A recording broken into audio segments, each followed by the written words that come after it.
रियासत कोह कहफ में एक मगरूर और जालिम मलिका रहती थी। उसे ये बात बिल्कुल भी पसंद न थी कि उसकी चीजों को कोई इस्तेमाल करे। मलिका का बिस्तर इंतहाई आरामदेह और नरम व मुलायम था। महल की एक खास खादिमा रोजाना बिस्तर को झाड़ती और साफ करती। एक दिन मलिका शिकार के लिए जंगल गई थी। खादिमा ने मलिका का बिस्तर साफ किया। बिस्तर साफ करने के बाद उसे देखा।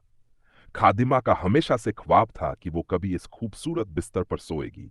जैसे ही उस दिन उसे मौका मिला, वो बिस्तर पर थोड़ी देर के लिए लेट गई। बिस्तर इतना आरामदेह था कि खादिमा को पता ही न चला कब उसकी आंख लग गई। कुछ ही देर बाद मलिका महल वापस आई। वह आराम करने के लिए अपने कमरे में जैसे ही दाखिल हुई, खादिमा को अपने बिस्तर पर सोए देखकर मलिका को बहुत गुस्सा आया। उसने फौरन सिपाहियों को हुक्म दिया कि इस खादिमा को सजा के तौर पर कोड़े मारे जाएं। खादिमा को सबके सामने कोड़े मारे गए। वह मलिका से माफी मांगती रही, लेकिन उसकी बात किसी ने न सुनी। खादिमा कोड़ों की वजह से वहीं मौत के घाट उतर गई। उसने मरने से पहले मलिका को बद्दुआ दी कि आज के बाद तुम कभी नींद नहीं आएगी। तुम सारी जिंदगी नींद के लिए तरसोगी, चाहे जितने अच्छे बिस्तर पर। रात को मलिका अपने बिस्तर पर सोने के लिए लेटी। सारी रात वो करवट बदलती रही, लेकिन उसे एक पल के लिए भी नींद न आई। यहां तक कि सुबह हो गई। मलिका के दिल में ख्याल आया कि शायद ये उसी बद्दुआ का नतीजा है, लेकिन अगले लम्हे उसने ये सोचकर उस ख्याल को झटक दिया कि ये सब कुछ उसका वहम है। इसी तरह कई दिन गुजर गए, लेकिन मलिका एक पल भी न सो पाई। मलिका ने कई बिस्तर तब्दील किए, लेकिन उसे नींद न आई। नींद न आने की वजह से वो हर वक्त बेचैन रहती और आहिस्ता आहिस्ता मलिका कमजोर होने लगी। उसका कुछ खाने पीने का दिल न करता। मलिका ने पूरी रियासत में ऐलान कराया कि जो मलिका की बेकरारी और बेख्वाबी दूर करेगा, उसे बहुत बड़े इनाम से नवाजा जाएगा। हर तरह के हकीम ने इलाज की कोशिश की, लेकिन मलिका सेहतयाब न हो सकी। एक दिन एक डोंगी बाबा जो बाजार से गुजर रहा था, उसने लोगों को मलिका की बीमारी और उसका इलाज करने वाले को दिए जाने वाले इनाम के बारे में बातें करते सुना, तो उसके दिल में लालच जागा। वह फौरन महल गया और वजीर से कहा, मैं रियासत ए जमुरद का नामवर हकीम हूं और दुनियावी और रूहानी दोनों इल्म रखता हूं। मलिका की बीमारी का सुना तो फौरन यहां के लिए रवाना हुआ। वजीर उसे मलिका के पास ले गया। डोंगी बाबा ने मलिका की आंखों को गौर से देखा, हकीमों की तरह मुकम्मल जांच की। उसके बाद आंखें बंद करके खड़ा हो गया।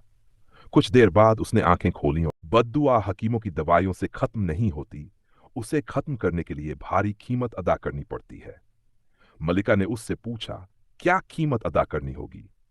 डोंगी बाबा बोला, अगर 100 औरतों की आंखें निकालकर काली पहाड़ी पर रहने वाले उल्लू को खिला दी जाएं, तो हर किस्म की बद्दुआ खत्म हो जाती है।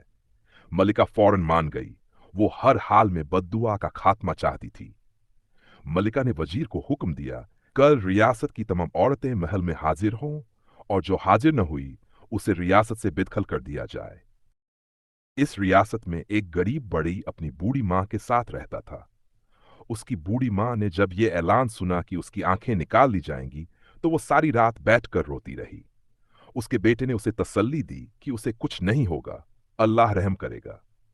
अगली सुबह दिल में डर लिए औरतें महल में दाखिल हुईं। जल्लाद सबसे पहले बड़ी की बूढ़ी मां की आंखें निकालने के लिए आगे बढ़ा ही था कि अचानक वो बड़ी हुजूम के पीछे से चलता हुआ आया और मलिका से कहा, अगर आप मुझ पर भरोसा करें तो मैं 10 दिन में आपकी बेख्वाबी के लिए ऐसी दवा ढूंढ कर ला सकता हूं जिससे आप मुकम्मल सेहतयाब हो जाएंगी। मलिका ने तमाम औरतों के रोते हुए चेहरे देखे और दिल में सोचा कि वो पहले ही एक बद्दुआ में मुब्तिला है, अब और कोई बद्दुआ नहीं सह सकती। मलिका ने लड़के को 10 दिन का वक्त दिया और कहा, अगर तुम कामयाब हुए तो तुम्हें बहुत बड़ा इनाम दिया जाएगा। वो लड़का फौरन सफर के लिए रवाना हुआ। उसने एक पुरानी किताब में पढ़ रखा था कि कुछ रियासतों के पार एक बहुत बड़ा पहाड़ है जो संगे मरमर की दीवार में कैद है।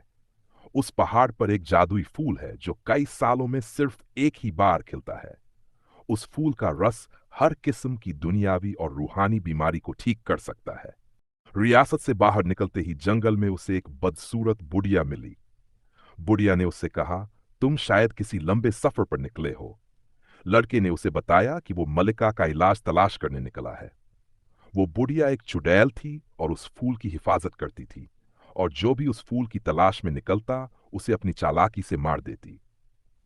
बुढ़िया ने उस लड़के को रास्ता बताया और एक हड्डी पर कुछ लिख कर दिया और कहा, एक बाग में तुम्हें दिव्य जन मिलेगा, ये उसे दिखाना, वो तुम्हें फूल तक ले जाएगा। फिर लड़का सफर पर रवाना हो गया। लड़का दोबारा सफर पर रवाना हो गया। वो एक जंगल से गुजर रहा था। उसने देखा कि कुछ फासले पर कुछ सिपाहियों ने एक शहजादी को मजबूत लकड़ी के पिंजरे में कैद कर रखा है और तमाम सिपाही आराम करने के लिए सोए पड़े थे। वो लड़का एक बड़ी था। उसने बड़ी आसानी से लकड़ी के पिंजरे का दरवाजा खोला और शहजादी को आजाद करा लिया। काफी दूर निकलने के बाद वो एक जगह आराम के लिए बैठे। शहजादी ने उसे बताया कि वो रियासत गुलजार के बादशाह की शहजादी है। उसे उसकी सौतेली मां ने अगवा करवाया, क्योंकि वो सौतेली मां के ऐसे राज जानती है जो उसे सजाए मौत दिला सकते हैं। फिर शहजादी ने लड़के से पूछा, तुम जंगल में क्या कर रहे हो? लड़के ने उसे अपनी कहानी बताई और वो हड्डी भी दिखाई। शहजादी पढ़ी लिखी थी। उसने देखा कि हड्डी पर लिखा था, उसे मार डालो और उसके खून की नदियां बहा दो। शहजादी ने जंगल से एक मरे हुए जानवर की हड्डी उठाई और उस पर लिखा, ये जो चाहे उसे दे दो, और हड्डी लड़के को पकड़ा दी। कुछ देर बाद शहजादी के मुहाफिज सिपाही आ गए और वो चली गई। दोबारा सफर के लिए रवाना हुआ। काफी दूर चलने के बाद उसे एक रंग बिरंगे फूलों और हर तरह के फलों से लदा हुआ एक बाग दिखाई दिया। वो खुशी खुशी फल खाने के लिए बाग में दाखिल हुआ। उसने एक फल तोड़ने के लिए हाथ आगे बढ़ाया तो अचानक जमीन हिलने लगी। उसने हैरानी से इधर उधर देखा। उसे कुछ फासले पर एक बहुत बड़ा देवजन आता हुआ दिखाई दिया, जिसके चलने से जमीन हिल रही थी। देवजन ने पास आकर लड़के से पूछा, तुम यहां कैसे पहुंचे? लड़के ने वो हड्डी उसकी तरफ बढ़ाते हुए कहा, मुझे एक बूढ़ी औरत ने भेजा है। देवजन ने वो हड्डी पकड़कर उसे पढ़ा, फिर गुस्से से उस लड़के को देखा और बोला, क्या चाहिए तुम्हें? लड़के ने कहा, मुझे कुछ फल और जादुई फूल का पता चाहिए। देवजन ने उसे जादुई फूल का पता बताया और कुछ फल तोड़ने की इजाजत दी। लड़का फल तोड़ते ही अगले सफर पर रवाना हो गया। कुछ दूर जाने के बाद उसे एक हिरन दिखाई दिया। लड़के ने प्यार से एक फल निकालकर उसे खिलाया तो वो हिरन फौरन बेहोश हो गया। अब वो लड़का समझ गया था कि ये फल जादुई हैं। उसने फल फेंके नहीं, अपने पास ही रख लिए। काफी देर चलने के बाद उसे बड़ी बड़ी संगमरमर की दीवारें दिखाई दीं, लेकिन दीवारों के सामने एक बहुत बड़ा दरिया था जिसे पार करना मुश्किल था। उसने जंगल से लकड़ियां इकट्ठा करके एक कश्ती बनाई और उसमें बैठकर दरिया पार किया और दूसरे किनारे पहुंच गया। उन दीवारों पर चढ़कर वो अंदर दाखिल हुआ तो उसने देखा कि अंदर बौनों की एक छोटी सी दुनिया आबाद है। बौने वहां उस फूल की हिफाजत के लिए मौजूद थे। उन्होंने जैसे ही उस लड़के को देखा, उसके गर्द इकट्ठे हो गए। महारत से उसे जमीन पर गिराया और रस्सियों से बांध दिया। बौनों ने उसके सामान की तलाशी ली। उन्हें एक थैले में जादुई फल मिले। उन सब ने वो फल जैसे ही खाए, सारे बौने बेहोश हो गए। लड़के ने रस्सियां तोड़ी और जल्दी से उस फूल को तोड़ा जो पहाड़ की चोटी पर चमक रहा था। वो वापसी के लिए रवाना हुआ।